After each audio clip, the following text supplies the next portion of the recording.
Des milliers de personnes évacuées alors que les feux de forêt se propagent rapidement autant au Canada qu'en Europe. Se veía todo alrededor del pueblo lleno de humo, fuego, acojonaba, ¿sabes? A mí me acojonaba, ¿sabes? Le pont Gordie Howe officiellement inauguré à Windsor, mais sans les Américains. I know that both Canadians and Americans are better off when we work together instead of standing apart. Le chantier d'une garderie dérange de fortes odeurs incommodes le voisinage. Ici, avant, il y avait une compagnie de meubles. Les plus vieux m'ont dit, le solvant, quand il restait du solvant, il allait le pitcher dans le fond de la cour. Il est 22 h, c'est l'heure de Nouveau Info.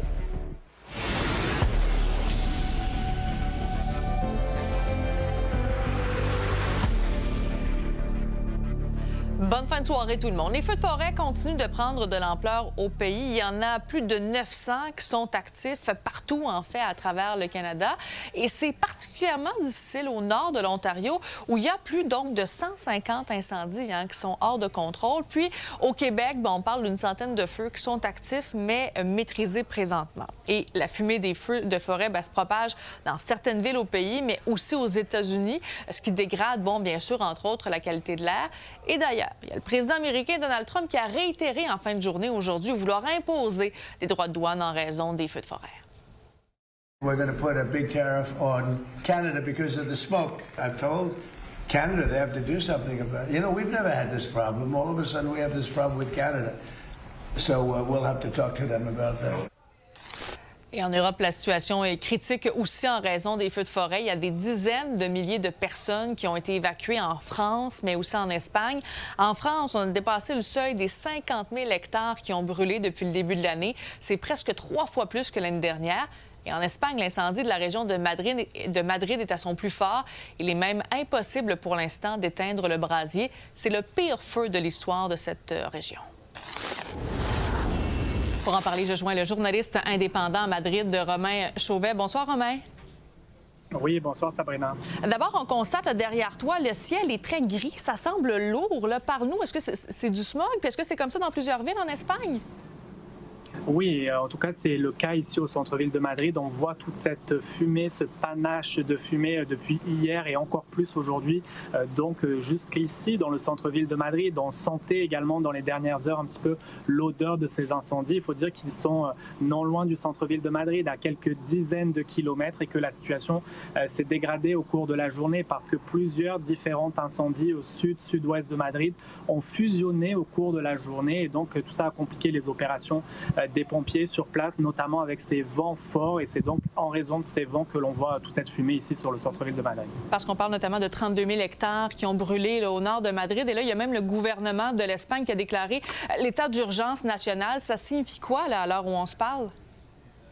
Oui, et bien concrètement, c'est pour envoyer plus de moyens plus facilement sur le terrain parce que ce sont des incendies qui font rage depuis plusieurs heures, les conditions sur place sont défavorables pour le travail des pompiers, et ça a permis également à l'Espagne de demander de l'aide auprès de l'Union européenne, donc 2 Canadair de l'Italie, 2 autres Canadair de la Grèce qui vont arriver au cours des prochaines heures ici pour aider ce travail des pompiers sur le terrain, parce que maintenant, Sabrina, la grande crainte, c'est de voir au cours des prochaines heures ces incendies au sud-ouest de Madrid se joindre avec un autre incendie qui est plus au nord-ouest de Madrid, et donc tout ça fasse en sorte qu'il y ait un méga feu et que ça devienne encore plus incontrôlable. Ce soir, il y a plus de 60 000 personnes, imaginez, qui sont confinées ou qui ont dû évacuer à travers l'Espagne, la grande majorité ici à Madrid. Et est-ce qu'on sait s'il y a de la pluie qui est prévue dans les prochains jours? Donc, est-ce qu'on sait quand pourraient peut-être s'arrêter ces feux de forêt-là? Malheureusement, non, pas de pluie à venir. On nous dit que la journée de demain sera également extrêmement difficile avec ces vents forts, avec cette chaleur également. On nous dit que c'est peut-être la journée de dimanche où on pourrait voir une certaine amélioration, mais il n'y a pas de pluie et il fait encore extrêmement chaud. On sort ici en Espagne d'une nouvelle canicule dans les derniers jours. On a atteint 45-46 degrés dans certains secteurs du pays. Et il faut dire quand même que, oui, il y a les feux de forêt qui inquiètent en Espagne, mais c'est le cas un petit peu partout en Europe. Là, il y a 1400 brasiers qui sont actifs, dont aussi en France. Et il y a d'ailleurs des milliers de gens qui ont dû être évacués, oui, en Espagne, mais également là, en France au cours des dernières heures. Oui, absolument. Dans le sud-ouest de la France, autour de Bordeaux, imaginez plus de 100 000 personnes qui ont dû évacuer. On a même fait au cours de la journée aujourd'hui des évacuations par bateau. Alors des gens qui vivent là-bas, des touristes également, parce que là-bas, le feu est toujours incontrôlable. Il y a toujours des vents violents, cette végétation extrêmement sèche. Et ce soir, on nous dit que la situation est toujours compliquée. Elle va l'être tout au long de la nuit. Il y a des renforts qui ont été envoyés sur place et on nous dit également que le feu se rapproche dangereusement de la ville de Bordeaux également, parce que les vents ont changé de direction. Alors vraiment là-bas, c'est une situation du jamais vu, c'est ce que disaient les autorités ce soir dans les dernières heures. Donc toujours ces moyens qui sont mobilisés dans le sud-ouest de la France, mais on voit la même situation également en Italie, en Sicile, où il y avait d'importants incendies également dans les derniers jours, un pompier là-bas aussi qui est décédé. Alors vous voyez Sabrina, c'est vraiment toute l'Europe du Sud qui est touchée par ces incendies. Vraiment, Romain Chauvet, merci beaucoup d'avoir été avec nous. Plaisir, au revoir. Bon, on retourne aux États-Unis parce qu'à Washington, c'était la reprise du dîner des correspondants ce soir et ça se tient sous haute sécurité. Et là, vous le voyez à l'écran, le président américain qui est évidemment présent, mais Donald Trump semble peut-être trouver sa soirée un petit peu longue quand il a été aperçu les yeux fermés pendant de longues minutes. Mais bon, ce traditionnel gala de la presse s'est d'abord tenu le 25 avril dernier, mais je vous rappelle qu'il a été interrompu par une fusillade entre des agents fédéraux et un homme armé qui tentait d'entrer dans la salle. Cole Allen, un Californien de 31 ans, fait maintenant face à 4 chefs d'accusation, notamment tentative d'assassinat du président américain et agression d'un agent fédéral avec une arme mortelle. Le pont Gordie Howe, qui relie le Michigan et l'Ontario, a été inauguré aujourd'hui, mais les célébrations ont été ternies par la guerre commerciale, surtout avec la nouvelle menace tarifaire de 50 % à l'endroit du Canada. D'ailleurs, aucun dignitaire américain n'était sur place pour la cérémonie. Lily Mercure. Ça fait 25 ans qu'on parle du pont Gordie Howe, dont la construction avait commencé en 2018. Le pont de 2,5 km relie Windsor à Détroit, au Michigan. Et c'est un symbole que les deux économies sont interreliées. Il y a 1 milliard de marchandises qui traversent de part et d'autre par jour la frontière. Et Donald Trump a en quelque sorte gâché la fête en début de semaine avec sa menace tarifaire de 50 %. Et donc, l'invitation dignitaire américain a été retiré. Faut dire aussi que ni le premier ministre Mark Carney ni le ministre du Commerce intérieur Dominique Leblanc n'étaient sur place alors que c'était un événement majeur pour le pays. C'est Greg Robertson, ministre du Logement, de l'Infrastructure et des Collectivités, qui était sur place. Given the recent tariff action from the U.S., we felt that we should focus today on celebrating here in Canada, on the workers who put in all the work to build this bridge, the many Canadians and Americans who did the hard work on it. We were joined by some Americans here today, but given the back and forth between our levels of government, we thought it's more appropriate for us to focus on celebrating here in Canada today. Le premier ministre de l'Ontario, Doug Ford, a aussi réitéré le message d'un Canada fort et uni. Il portait d'ailleurs le chandail de Gordie Howe, celui à qui on doit le nom du pont, qui était aussi un joueur de hockey canadien qui a fait la majorité de sa carrière chez les Red Wings de Détroit, donc un symbole d'unité entre le Canada et les États-Unis. Our relationship has been challenged over the last few years, and President Trump has threatened new tariffs just this month. But Team Canada has never been more united. And I want to make it clear, working with Prime Minister Carney will never stop standing up for Ontario and for Team Canada. Dans une publication sur Truth Social, le président américain a dit que c'était correct que le Canada a retiré l'invitation aux États-Unis pour participer à l'inauguration, puisque le Canada paie déjà des droits de douane considérables aux États-Unis. Il ajoute que l'accord initial, qui avait été très mal négocié par l'administration précédente, n'est plus valable. Le Canada, il faut le dire, a financé entièrement ce pont à la hauteur de 6,4 milliards de dollars.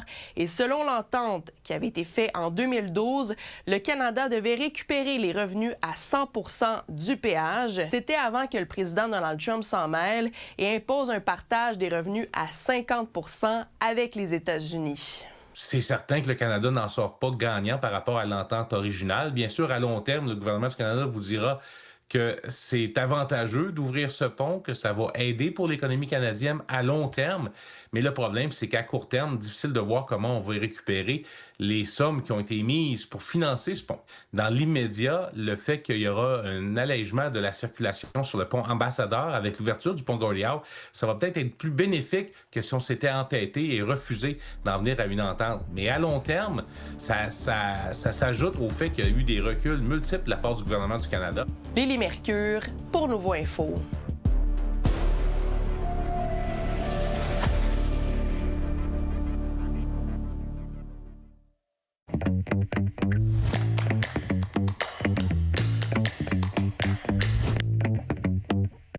On a déposé 2 projets de loi pour protéger le français et mis en place une nouvelle stratégie pour transmettre la culture québécoise à nos enfants. Tout ça en 100 jours parce que j'ai un seul objectif en tête, faire avancer vos priorités pour bâtir l'avenir du Québec. Salut Victor! Salut Sabrina. Bon, on vient d'entendre la vidéo de Christine Fréchette sur ses 100 jours comme première ministre. Ça a été diffusé sur plusieurs réseaux sociaux. Dis-moi, qu'est-ce que tu as pensé de cette vidéo qui fait très jeune, très TikTok, avec l'écriture et tout, là? Oui, c'est une inspiration assez moderne qu'on a vue d'ailleurs récemment dans la campagne de Zoran Mamdani, par exemple, à la mairie de New York. Un style plus jazzé, avec une musique qui est entraînante, avec un type de lettrage aussi qui est plus jeune, plus attrayant et qui permet aux gens autant d'en bénéficier lorsqu'ils l'écoutent avec ou sans son, ce qui est la mode sur les réseaux sociaux actuellement. Donc, on cherche à aller vers un public très large, justement, du côté de Mme Fréchette. Et maintenant, après 100 jours, est-ce que tu dirais qu'elle a réussi à se départir du legs de François Legault?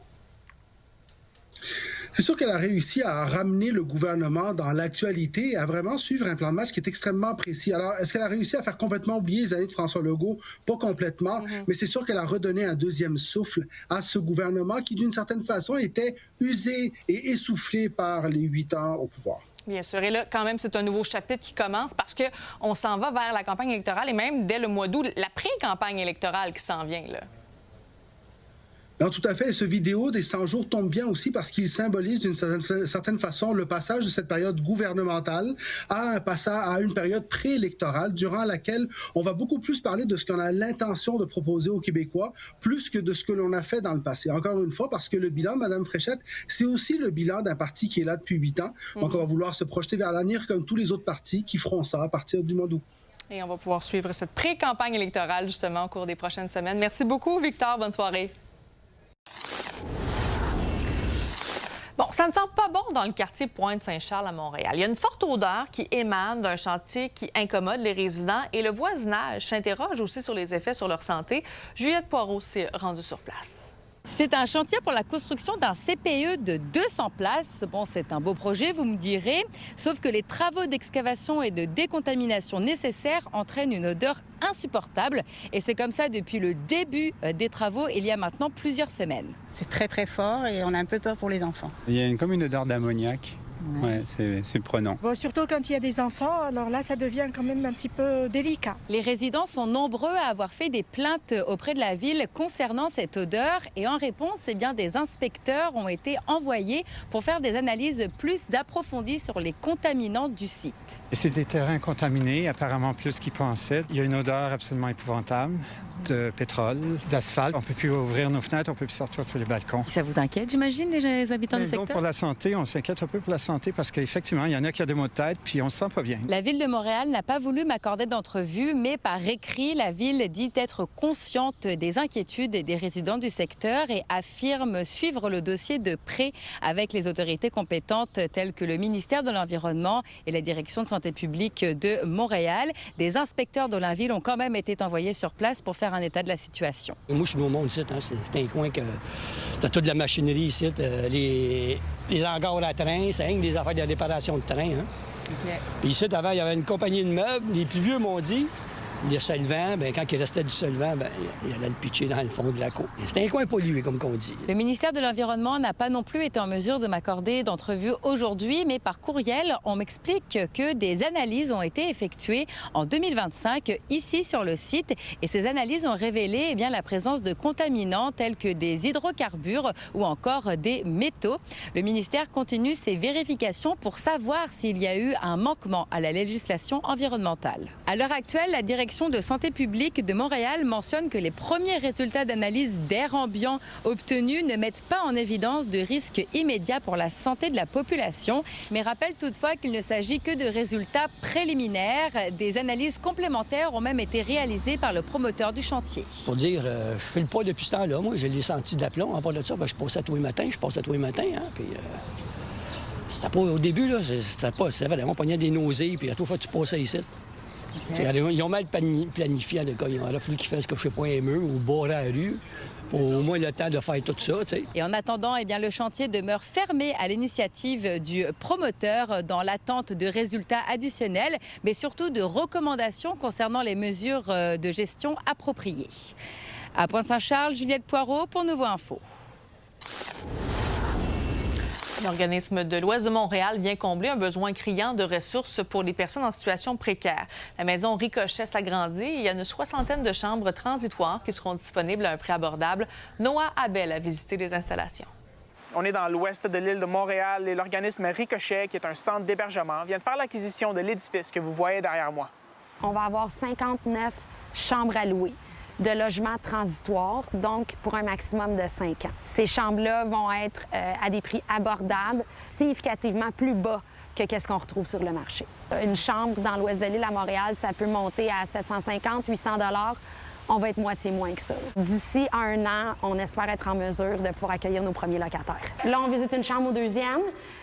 Toutes les chambres ressemblent sensiblement à ça, là. Moi, j'ai un dossier de la Régie du logement, fait qu'aussitôt qu'ils enquêtent sur moi, ils voient que j'ai des dossiers, fait qu'ils me prennent pas les logements. C'est comme un cercle vicieux qui fait que j'essaye pas, je sais pas. Je sais pas comment me sortir de la rue. J'ai aucune idée. L'acquisition de l'immeuble a coûté 20 millions de $. Actuellement, les lits d'urgence et tous les services sont 100% gratuits. Avec l'acquisition de l'immeuble, l'idée, c'est de rééquilibrer l'offre de services en réduisant le nombre de lits d'urgence de 80 à 48. Alors, comme tu vois, les chambres dans l'aile ouest, on a 2 lits superposés, donc on accueille 4 personnes par chambre. On a 12 chambres, donc les 48 lits d'urgence qu'on va maintenir, ça va être dans cette aile-là. Comme vous pouvez voir, l'édifice est situé juste à côté de la rivière des Prairies et ça crée une ambiance très paisible. Les gens, quand ils arrivent ici, ce qu'ils nous disent, c'est à quel point l'environnement a un effet calmant sur eux.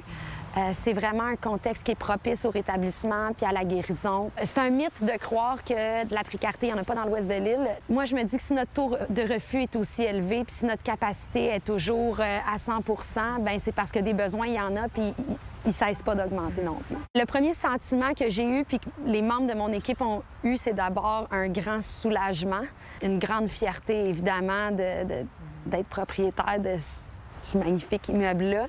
Puis du bonheur pour les gens qu'on va être capable d'aider, pour le continuum de services qu'on va être capable de leur offrir enfin, de la rue à un logement transitoire.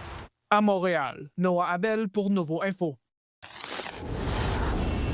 L'Accordé est en difficulté financière. Le détaillant d'articles de sport et de plein air se place à l'abri de ses créanciers pour une 2e fois en 6 ans. La chaîne montréalaise, qui a vu le jour en 1953, aura accumulé des dettes de plus de 13 millions de $. Quelques 200 employés travaillent actuellement dans les 5 boutiques, dont à Montréal, Laval et Longueuil. Au tennis, le Québécois Félix Auger-Aliassime devient la 2e tête de série de l'Omnium Banque Nationale. Ça fait de lui le Canadien le mieux classé de l'histoire au tournoi de Montréal. Pourquoi? C'est que le numéro 1 mondial italien, Jannik Sinner, qui a déclaré forfait pour des raisons de santé, et Novak Djokovic sera aussi absent du tournoi montréalais. Ça pourrait peut-être être pour Félix Auger-Aliassime une occasion de remporter le prestigieux titre de Master 1000 à la maison.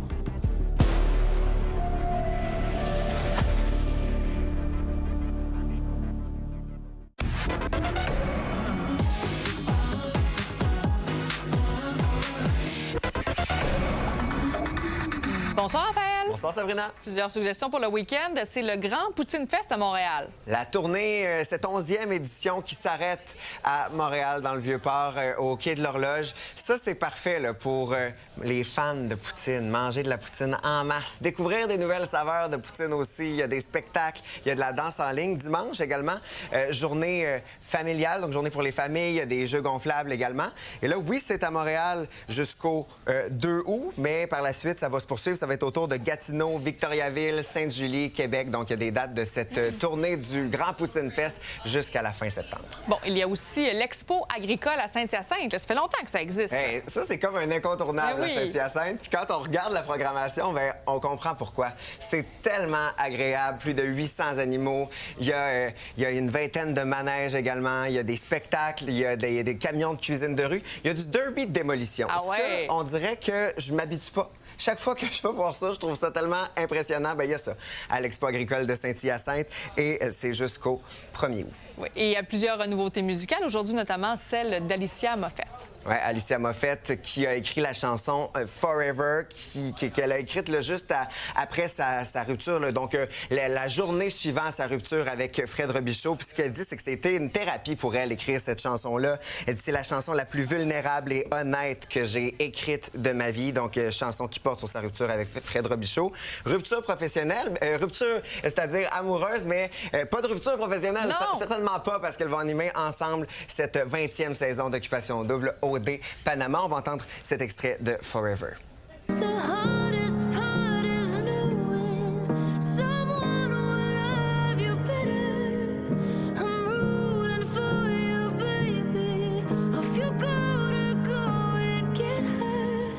Et pour les amateurs de country, il y a une nouvelle pièce de Morgan Wallen.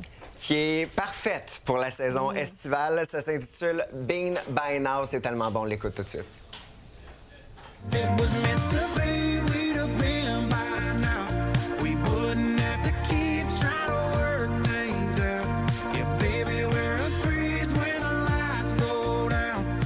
Bon, c'est pas une rupture, mais c'est une relation qui bat de l'aile un peu, là, qui se passe pas grand-chose. Mais c'est sûr que ça va se retrouver assez rapidement dans les palmarès. Morgan Wallen, qui est une méga star du country, puis c'est tout le temps un grand succès. C'est tellement bon, Morgan Vraiment, on a Wallen. envie de faire ça, tu sais, là, quand on ne voit pas, là. Tu sais, là. Bon. On aime ça. Bon week-end. Merci, bye-bye, Raphaël. On est rendu au mois de juillet, mais au camping, c'est Noël pareil.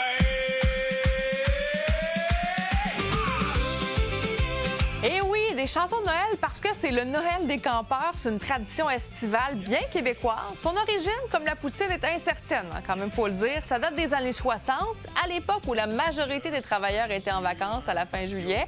Le concept, eh bien, s'est répandu à travers les différents campings de la province. Et aujourd'hui, ben, les terrains sont décorés, certains font des défilés et même organisent des réveillons. C'est finalement quand même une autre occasion de fêter en famille. Et ça donne lieu, bien sûr, à des images quand même assez là, intéressantes. Alors voilà, eh bien là-dessus, passez une agréable fin de semaine, une bonne soirée et nous on se retrouve lundi dès 17h.